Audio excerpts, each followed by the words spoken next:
السلام عليكم ورحمة الله تعالى وبركاته دمان أرضية شرفت للسودوادة ومالين كل قروح بدن عشر آدي أدون أكسن هذا ما أنت هلك وحنا نوها يا شاكة حيصة بدن شاكة جعيل أوكي ويلي قبر دح مريص هذا على يدمو نحن رجين دروح بدن إن أتكفى يدوتن هذا على يدمو أوكي شاكة وحا عوان نوع love story وشاكة جعيل شاكة عوان كذا نوحا إلا ده هي why should I feel bad why should I feel bad maxay tahay sababta aan xumaan u dareemayo su'aaltaas waa silent should awdhoqsa should okay so ciwaankan si fiican baan u fahmi doonaa sheekada marka ay dhamaato waxa ay ka dhigan tahay maxay tahay waxa aan xumaan u dareemayo waxa loola jeedo sheekada marka ay noo dhamaato baan wada arkaynaa okay sheekada waxay ku bilaabanaysaa once there was this guy waqti kamid ah waxaa jiri jiray wiilkan yani wiilka sheekadan ee ku xusan tahay who was in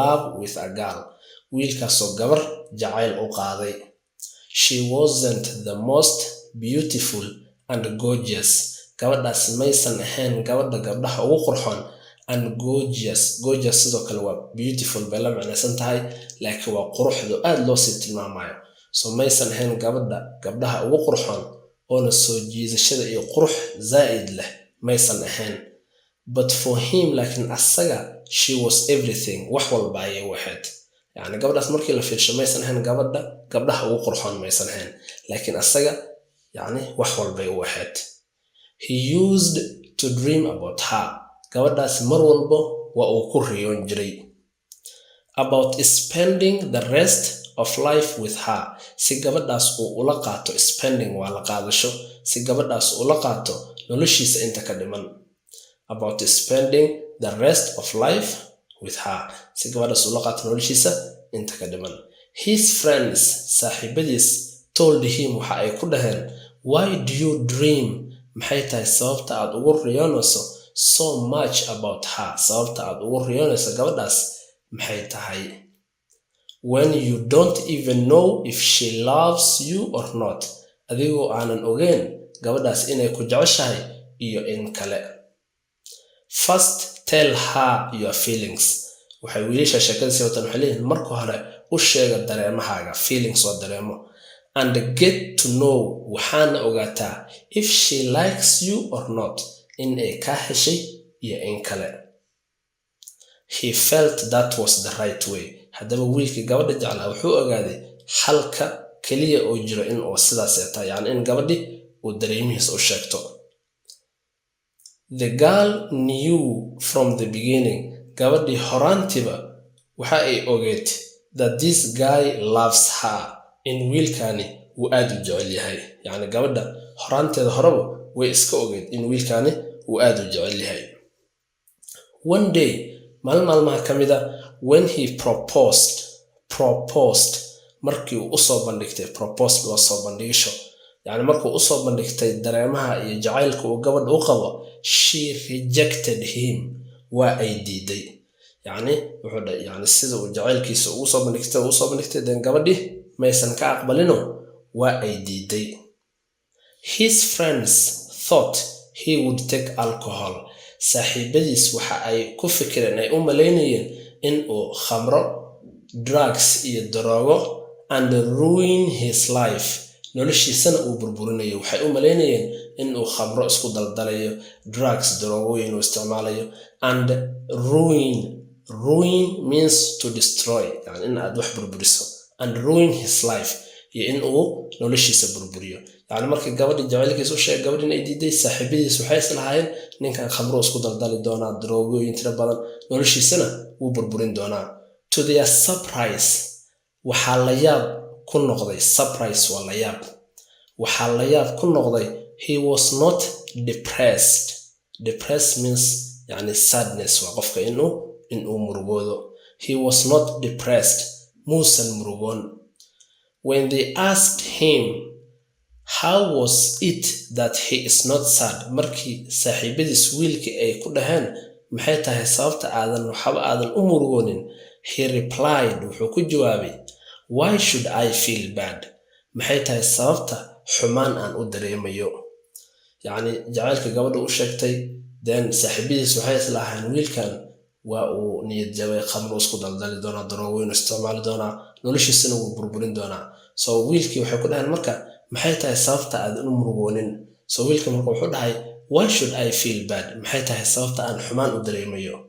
I lost one who never loved me. Waxaan waayay qof aanan i jecleen.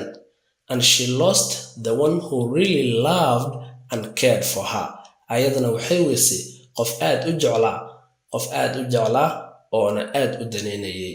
Who cared for her. Cared waa xanaano in qofka uu aad ku daneynayo. Moral, haddaba sheekadan waxaan ka baranaynaa true love is hard to get. Jacaylka saxda ah in la helo waa ay adag tahay. Love is all about giving to other person without greed of gaining anything in return. Waxaa la jacaylku waa in qofka aad maxaba aad siiso adigoo qofkaas aanan ka suganaynin wax hunguri ah in aad ka hesho. Yacni qofka marka uu jacayl ku soo bandhigto oo kale in aad maaweelinin oo aad jacayl been ah aad tusinin adigoo markaas wax uu haysto sugayo in aad ka qaadato ama aad ka xasiisato, yani aad ka sirsirato.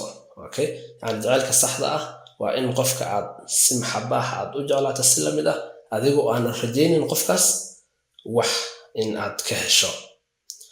If other person rejects it, haddii qofkaasi uu ku diido, it is him or her, waa asaga ama ayada, yani wax asaga quseeyo ama ayada quseyso, who will be losing the most important thing in life.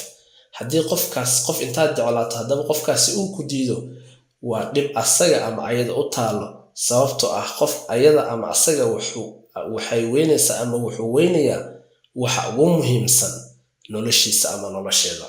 So never feel dejected. Haddaba ha dareemin wax muruga ah. Dejected means depressed or sad. Wax muruga ah ama walwal ha dareemin. Haddii qof intaad jeclaato qofkaasina uusan si lamida uusan kuu jeclaanin, haddaba waa wax dhibaato asaga u taalo ama ayada u taalo, hadduu wiil yahay ama hadday gabar tahay. Maxaa yeelay waxa ugu muhiimsan noloshiisa ama nolosheeda ayuu qofkaasi u weynayaa. So adiga mar walbo wax muruga ah ha is dareensiinin. Haddaba sheekadaas waxaasaan ka baranaynaa. Ciwaanka oo ahaa why should I feel bad? Maxay tahay sababta aan xumaan u dareemayn? Wuxuu ku imaaday in wiilkii gabadhu xiriir u sheegtay, gabadhina ay aqbali weysay. So marka asaga wuxuu mar walba niyadiisa iska dhaarayay maxay tahay sababta aan xumaan u dareemayo? Sababtoo ah gabadhii aan jeclaa haddii ay diiday, then waa dhibaato ayada u taala, sababtoo ah qof wanaagsan oo jacayl xadaafa u qabo ayay weynaysaa. So waxaan rajeynayaa wax badan oo nolosheena ku saabsan inay ina saameynaysa sheekadaas, sidoo kalena erayo badan inaad ka faa'iideen. Sheekooyinka noocan haddaa ka heshan insha Allah commenteena gula wadaaga. Waxaa sidoo kale idin sheegayaa TikTok account oo aan casharo kusoo gudbay ayay jiro, sidoo kale oo kuwa YouTube-ka ka duwan casharo yaryar waad ka faa'iidi kartaan. Commentiga ugu horeeya ayaan soo dhigi doonaa.